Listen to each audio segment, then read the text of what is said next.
All right, welcome back. We'll get going in just another minute. Just waiting for our talent to get in place. I'm in place. I'm right here. Okay. Was I wearing an invisible cloak? Yes. It's really hard to see you. There's like the bicycle and the desk and There's a lot in the way right now. There's nothing in the way. I kind of see the top of your head. So if you need my attention there, you're going to have to like wave both arms above your head. I see a cat. Associate producer. I see the associate producer. Whenever you're ready. Is it Ms. 9 o'clock Spielberg. already? Yes. Wow. Hi, Lorraine. Hi, Trisha. All right. Here we go.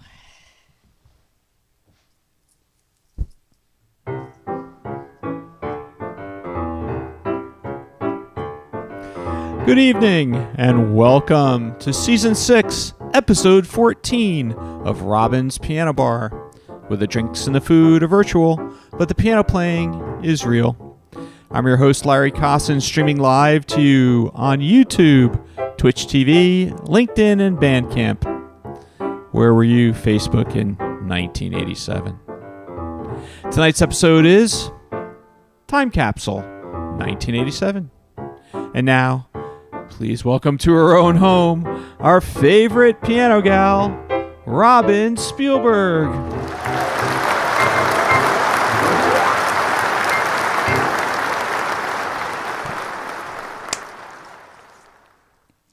Hello.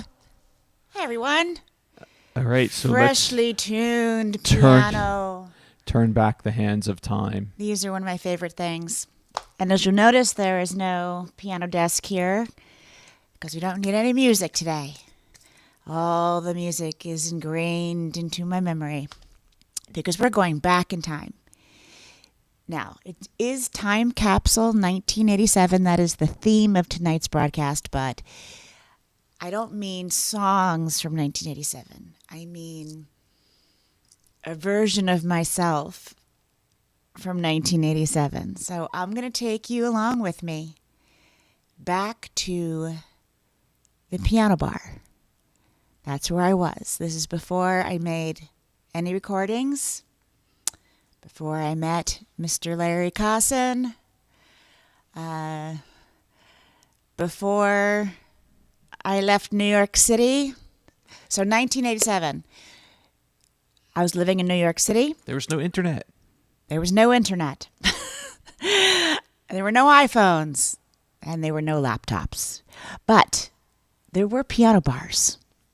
And they needed players who had a lot of music memorized. There were a lot of piano players in New York City, believe me, thousands and thousands. But this one little skill, very niche market. So I found myself able to secure these jobs. The help of a very dear friend, Robin, also named Robin, who introduced me to her agent and Harlan. And I began working in New York City, piano bars, hotel lobbies, and restaurants. And man, did I play. I played a lot. Anywhere from 3 to 7 hours per day, 5 to 6 days per week. Sometimes I was cast in a show because I was chasing the Broadway bright lights at that time. Occasionally I was cast in a show and did a show at night and kept the daytime piano jobs and took summers off in order to go to Vermont with the Atlantic Theater Company, work on more theater. But the piano was really supporting me at this point. I had no idea at this moment, 1987, that I would become a recording artist and have 24 albums in the year 2025. A lot of things I didn't know, but I did know a lot of tunes. So what I did, I wish I had it here with me, but you guys have seen the cards before. I found while going through some things, this is where the idea for this came from, a stack of cards, index cards, little ones, yellow ones. And they weren't cheat sheets for how to play certain songs. They were actual set lists that I used to keep on the piano. And they were timed for 40 minutes because I was in the musicians union, and the musicians union had a rule that the musicians were to play for 40 minutes on and 20 minutes off in any given hour. So each card was timed for about 40 minutes of music. So I went through a few of these, and now you can just remember along with me, or pretend to remember the music that I might have played in 1987 on any given day in the piano bar. I was writing music at this point. One of the first, so I am going to include, let's see, there are about 4 pieces on here that are on my 1993 album, Heel of the Hand. So 6 years later, after 1987, I did record those pieces. And here's the first one, After the Rain.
Hi there. If you're just joining us, we are doing a time capsule, 1987.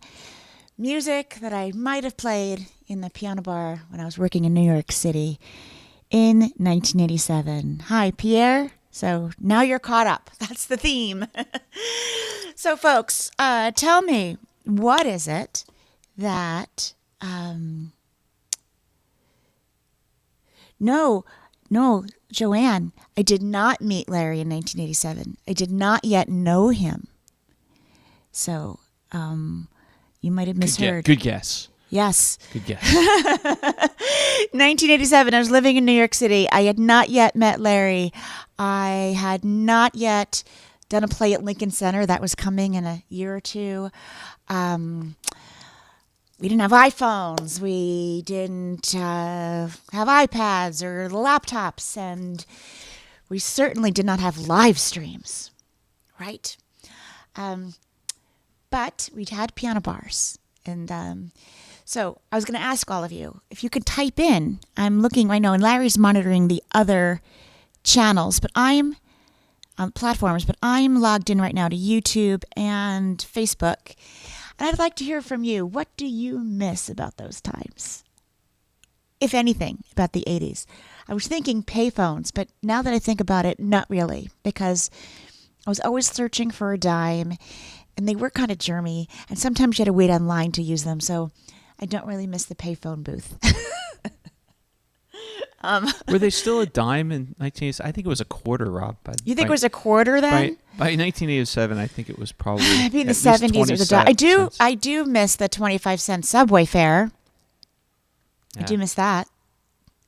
What else do we miss? Film photography. Film photography. Yes. But it was also kind of frustrating in film photography, right? We take pictures on vacations and then forgot what we That's took. the best part. And then they'd come back in the mail. Right. You're like, what is this? The whole thing was exposed. Surprise. Surprise. You ever get your film back and it wasn't, you went to the photomat, right? And it wasn't your film?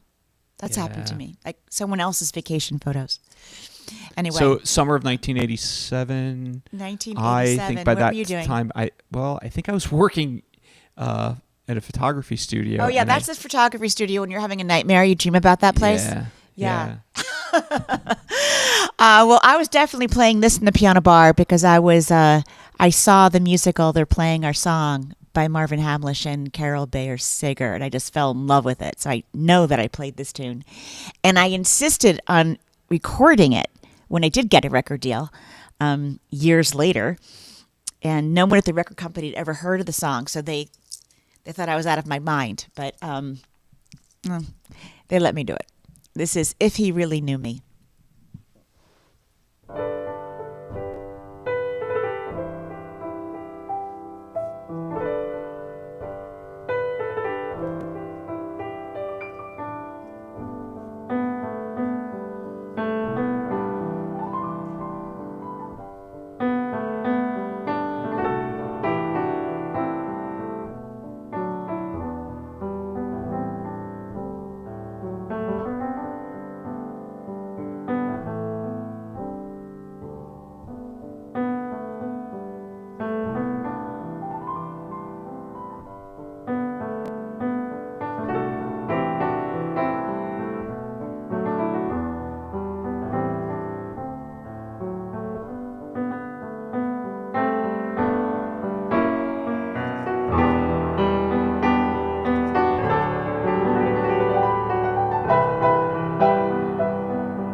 I'm not sure if any of you recognize that one. It is from an older off-Broadway musical called, it's a long, long title, I'm Getting My Act Together and Taking It on the Road. Not kidding. And the song is called Old Friend. Very, very sweet song. And 1987, that one really resonated with me. So if you want to know how old I was 25 in 1987. Doing a lot of grown-up things, living in New York City on my own and playing piano bars to all hours of the night, running around and auditioning for plays and taking dance classes and voice lessons and, just trying to chasing the dream, living the life, taking subways everywhere, riding my bike to auditions in New York City with my picture and resume in my backpack. Those were the days. I'm just going to check in here and say hi, see who's tuning in. And hello, Dennis. Thank you for tuning in. I'm not sure I've seen you here before, so thank you. The producer should move the lower camera back just a bit. Which lower camera? There's 5 of them in here. Maybe my piano bench is too high. I might have moved it. You're fine. I'm fine. Okay. As long as you just monitor that. Let's see. Hi, Leonard. 1987. You were dating Sharon, who you'd marry the following year. That's very, very sweet. Trisha, I'm so sorry about your dog, and I hope that listening to some music now is giving you some solace.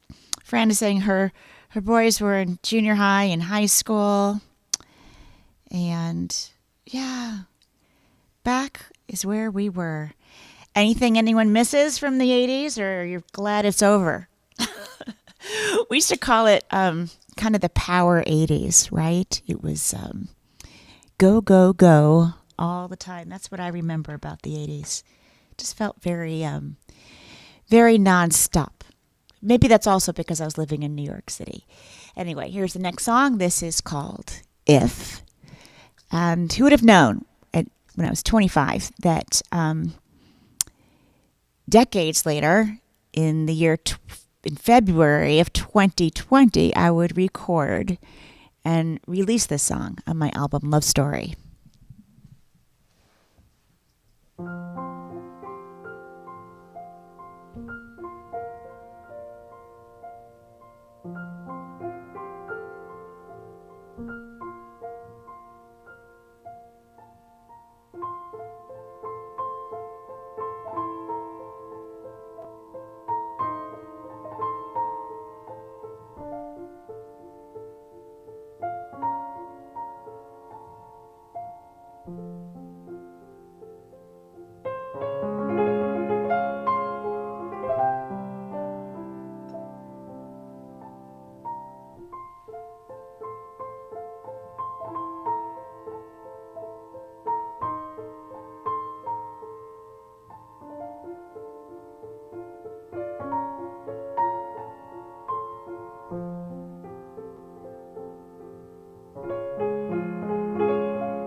So, Time Capsule, 1987. Back in 1987, I was also asked to play a lot of weddings and private parties, and that was a song a lot of people got married to for their first dance. Tonight, I celebrate my love, as well as this next one, which was released in the 70s by Dan Fogelberg, but it was still pretty popular, called Longer. And I'm just taking a look at Dave Carroll's comment. And yes, I'm so glad you're enjoying it. And Rick and Dottie are here. Thank you for joining us on YouTube. So glad you are here. I'm sure Larry will post a little later on or as we go on our theme tonight, so you know that we are doing Time Capsule 1987. Not songs written in 1987 or played on the radio, but songs that I might have very well played in the piano bar. I saved my set lists. I can't believe I did, but I did, and I've got stacks of cards of set lists that I used to use when I was playing in piano bars and hotel lobbies when I was just 25 years old in New York City. So, and Tricia said that's when you got your master's in education. Hi, Marcia in Framingham. Nice to see you here watching on our Facebook feed. So glad. And anyway, thanks everyone for tuning in. Here is Dan Fogelberg's Longer.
Lots of Broadway shows always requested during piano bar hours in the 1980s. Larry, did you come up with anything that you miss about the 80s? Or is it all a blur because I was not yet in your life? Let's see. What? I'm trying to think of what. Where? See, you remember nothing before me. It's like the it's slate was just just a wiped blank. clean. Like there was nothing, right? Well, it was just blank. 1987. I was a year out of college, so Yeah. Because Because I'm a little bit older than you, just a little bit. Yeah. So, Yeah. and I was at first working in New York and then in New Jersey. Yep. I was riding my bike already. I know I just started to. You were get racing involved then. in racing. Were you Yep, racing your bike? I was. I was just getting involved in racing. Yeah. Well, when I met you, you still had, it was 8 years later. 7 years later. Yeah. Right? Yeah. And you were still carrying around a physical portfolio of That's your right. work because we didn't, right? Yeah, I was still building that portfolio at the time. So Yep. I was working more as an assistant photographer, not really a photographer, because that's how it worked back then. Yes. Hi, Rita. Thanks for watching. Stephen, thanks for the kind words. Appreciate it. Oh, Trisha says her new puppies are sleeping to the music. I was just talking about that today with someone. about all the animals that listen to Robin Spielberg music, I'm so happy. I'm so happy. Little critters love it. That's good. Animals do like music. It's true. So this is a good time to let you know because this next piece, which I recorded, 2009, released it in 2010 on my album Sea to Shining Sea, A Tapestry of American Music. I recorded this piece, U.B. Blake's April Showers, written in 1929. And why is it important for you to know? Because just today, public radio station WNYC released this massive 35-song compilation of music in the public domain. And I am included in that compilation. Not the recording I did in 2010, a brand new recording. Everyone had to re-record. And I contributed a rendition of April Showers. It's a public song project, and that means music that is in the public domain. So copyright has expired. Anyone can record the music, rearrange it without any fees. And, of course, it's a great time now to give to and donate to your local public radio station. So congratulations on your centennial, WNYC. Thanks for having me as part of your wonderful public song project. I'm very honored to be on it alongside people like Rihanna Givens and Bella Fleck and Low Cut Connie, and wonderful, wonderful artists are on this album. And you can listen to it for free. It's on Bandcamp. I think that's the only place they're offering it. But you can go to wnyc.org and check out all the info there if you want to listen to that album. And we're on Bandcamp, too. We're on Bandcamp, too. Yes. robinspielberg.com/Bandcamp. It's a great platform. It has... We're live on Bandcamp We're right live now. on Bandcamp right this very second. And also, I offer some weird merchandise there.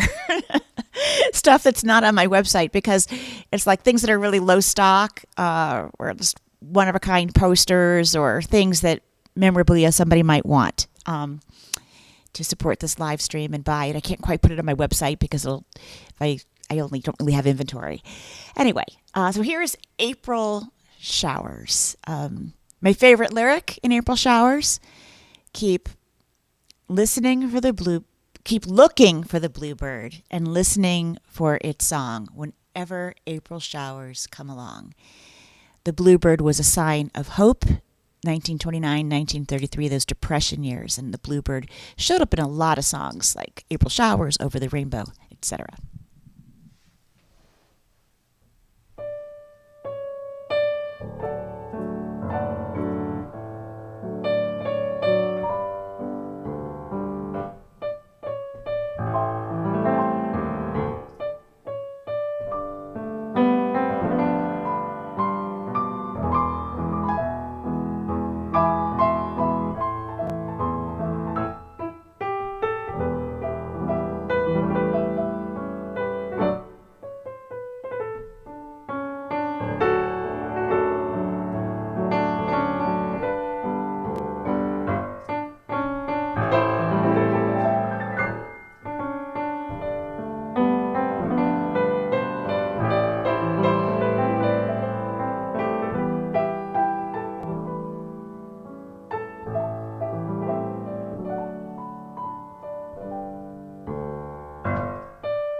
New York piano bars need a New York song, and that was Billy Joel's New York State of Mind, which I just found out he wrote while on a bus, on a Greyhound bus, on a short ride, the entire song, beginning to end.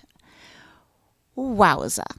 I watched the Billy Joel documentary with Larry. It was wonderful. Is it on HBO, Larry? I think it's on HBO Max, and it's 2 parts, and it's fabulous. And I'm not going to listen to a lot of those Billy Joel songs the same way ever again. Really fun. So I enjoyed that a lot. And if you can catch that, make sure you watch. Hi, Linda. Nice to see you on the Facebook platform. I see Allison just joined us here on YouTube. Nice to see you. And Dave Carroll and Karen. And Judy is here. So that reminds me, now that Judy is here. We're going to Seattle. Tickets just went on sale for the Seattle show. It's actually outside Seattle, Kent, Washington. So if you live out that way or know anyone who does, please, folks, share. Let them know. Robin Spielberg is coming to town. Get your tickets. Go to robinspielberg.com. Click on events, and all the info will come up. If you're enjoying this live stream, you could take a moment right now and just share it. Copy your URL, in the top bar of how you're watching, and text it to someone or share it on socials. And spread the joy, spread the music. It's nice to have a little time not to worry about the problems and toil and troubles in the world. Just share some music together and some conversation. And make sure you let me know what it is that you miss about the 1980s. I can tell you that I miss the days of lots of piano bars. On any given day in New York City in the 80s, you could uptown, midtown, downtown, east side, west side, go into any restaurant or bar, and there would be live entertainment, and not on an electric keyboard, but on a real piano, people hanging around, making requests. I kind of miss that. It feels like a dying art in a way. But here we are, making up our own piano bar just for you. Here is Dream, Dream, Dream.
So right prior to playing hotel lobbies and piano bars, before I joined the Musicians Union, I very first gig, some of you might know because you might have read my book, Naked on the Bench, My Adventures in Pianoland. It's still available, paperback and audiobook. My first job that was steady was playing at an unusual place. It was the Limelight. Doesn't exist anymore, but it was a disco, or not really a disco. It was Church. 80s. It was an old church turned into this club.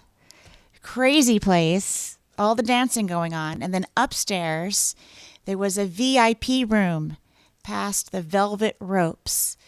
And it was this big room lit completely by candles. Dark leather furniture, really dark in there. And a lot of celebs and all the very important people, models hung out in there. And there's a piano in the corner. And I got that job. And I remember after the first night playing, they said, "You're great, but do you know any rock and roll?" I was a little flummoxed because I knew a lot of show tunes and pop songs. I said, "Sure, of course I do." And I said, "Great, come back next weekend and play some rock and roll."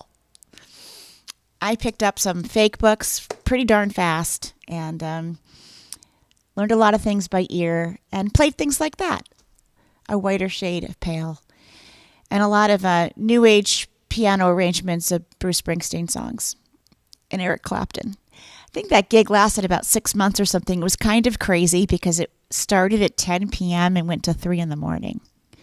And I was almost definitely, the only person left in the room at 3 in the morning that was sober. A lot of things I can't talk about went on there. Those were the days. I can't say I miss it. No, I don't. But I'm kind of glad I lived through it. I survived it. That's what I did. I survived it. And during that time, as I started the top of the hour, talking about, I was just beginning to really compose on these jobs and did not know at this time that I would have an album in 1993 of all the original work that I had put together over the first 6 years of playing in piano bars and hotel lobbies. But these were some of the first I was working on. I'm going to play a few of them in a row right for you. Top of the hour, I played After the Rain, and this is going to be Back to You, Soldier's Journey, which was inspired by music I'd written for a play the year before in Vermont, and Crystal Fountain, named after the restaurant where I played at the Grand Hyatt Hotel, where there was indeed a crystal fountain. Enjoy.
Playing those 3 in a row like that really took me back in time to those days. 1987, playing in a vast hotel lobby with lots of echo and sounds of people walking by and clinking glasses and water running from the giant marble fountain. And then there was another crystal fountain and a marble fountain, marble floors, clicking heels on the floors, and playing my heart out and not knowing if anyone was listening. And after a while, I kind of stopped caring if they were. And I started to really play for myself and play sets and music that I loved and started to write songs, compositions like that, and bring them into work and kind of try them out and lose myself in piano land. And I think that is really the way I survived the 80s, because I've had so many jobs and my life was so topsy-turvy. I never knew what was coming next. And as I said, a lot of dreams, hoping to do plays on Broadway. Did a number off Broadway and radio dramas, and I would help people with their auditions and play piano for people's auditions, play piano for the Joffrey Ballet, dance classes. I was running around all over, cocktail waitressing. I'm working to make ends meet, and it was kind of a crazy time, but I felt so fortunate to be able to have the work at the piano, because that is really where I felt the most centered and balanced. I thought it was simply a means to an end in order to find myself, but as it turns out, that was it. And I didn't realize it. Life's funny that way, right? So that one piece I played for you, Soldier's Journey, started out, kernel of a song, was a sound cue I had written for a play, turned into that composition, and then who would know, right? In 2023, became fully orchestrated and part of a 3-part suite, full orchestra called New Freedom Suite, and that's on my album By Way of the Wind, produced by yours truly and Larry Kosson, co-host of tonight's live stream. How you doing, Larry? I'm still here. I can see you. I'm still kind here. of through all of the things. It's because when you go back in time, things become very hazy. Yes, I was time traveling just now. Time travel. And Cosma, thank you for listening. So clearly. And I'm really happy that you're here on YouTube. I don't think I've seen you before, so thank you for your kind comment. And thank you, everyone here who is also on my Patreon team. You can go to patreon.com/Robin Spielberg, and you get posts that no one else really sees and behind the scenes look at things. And I noticed that this August marked, I don't know if I told you this, Larry, we gave out 1,900 copies of sheet music, of my sheet music. Hit that milestone. That's a lot of sheet music for people who have joined Patreon. So thank you so much for that. When am I coming to Hong Kong? I would love to go to Hong Kong. And where else did you ask me to come to? What does it say there? Macau. Oh, I'd love to come there. Because I have to be invited. Yeah. Oh, Allison says I miss my MTV. I kind of don't. I remember in the 80s, I was going to school at NYU. MTV had come out, and no one could get any work done because there was this giant TV in the lounge. Well, it wasn't giant like we have now, but it was a pretty big TV for the time. And MTV was on. And I remember wanting to study, but there was a new Michael Jackson video, and I had to wait so I could see it. Or there'd be a new Madonna video, and I'd wait for it to come on so I could see it. I was very distracted. I'm not sure how I would do today in college because of these, right? Very distracting. Yeah, MTV was pretty cool. It was pretty cool. All right. So here's another one. This is a Barry Manilow tune. I think someone had mentioned Barry Manilow had a great album in the 70s. And he had a lot of great albums, folks. He really did. I liked this tune. I know I played it in piano bars because it was on my card from 1987. This is called All the Time.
My favorite line in the lyric for the song All the Time that I played just before this one, I'll know, is about how things can be right under your nose and you don't see them. Right? Correct. Correct. It's very hard to see you. On Patreon, I am definitely going to post a picture of my view so that people on Patreon can see really what the situation is there. Okay. Because I know what you see on camera is not really what it looks like in here. Well, it is what it looks like in here, but only from certain angles. It's a minefield. It's the magic of television. Yes, so this is something I played 1987, but who could have imagined that I would record it on a lullaby album that I recorded for my own daughter in the year 2000.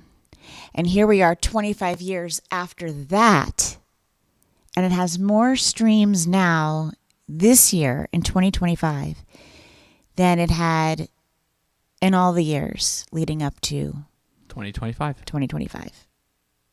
It went on some kind of editorial playlist on one of the streaming platforms and went bananas. And so literally there are millions and millions and millions of streams of this tune. You Are So Beautiful, my version of it. So happy about that. Who knew?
That's on my album, Beautiful Dreamer, Lullabies for the Parent and Child, released in 2000.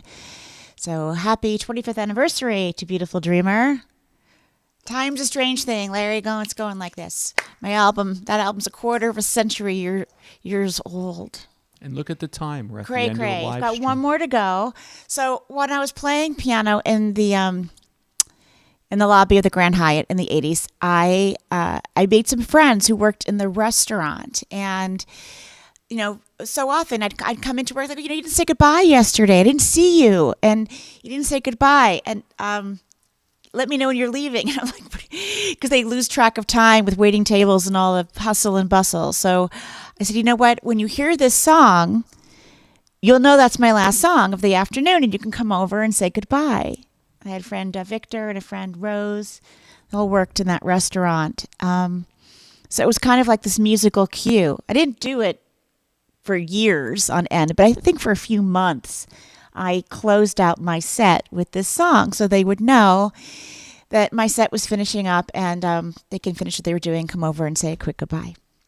And this was a theme from The Goodbye Girl, the film. So I'm going to end on that one. And again, thanks everyone for tuning in. And I'm so glad that you've been enjoying the show. Everyone who's watching on all the various platforms, thank you so very much, and for supporting this live stream. We couldn't do it without your help. And when's the next one, Lair? Next week. Oh, pardon? Oh, next 1 week. We're back next week. We're back Yay. next week. All right. And we can't announce yet that February date we're playing around with. We don't have that one yet. No, we don't have that yet. Oh. We will. We will. More shows to come, folks. Yeah. Can't say yet. Talking about live Not shows. official. In person, live in person. Yeah, okay. More shows happening. But if you want to take a peek, robinspielberg.com has the current schedule of what's coming up this fall and in the winter of 2026.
Good night, everyone.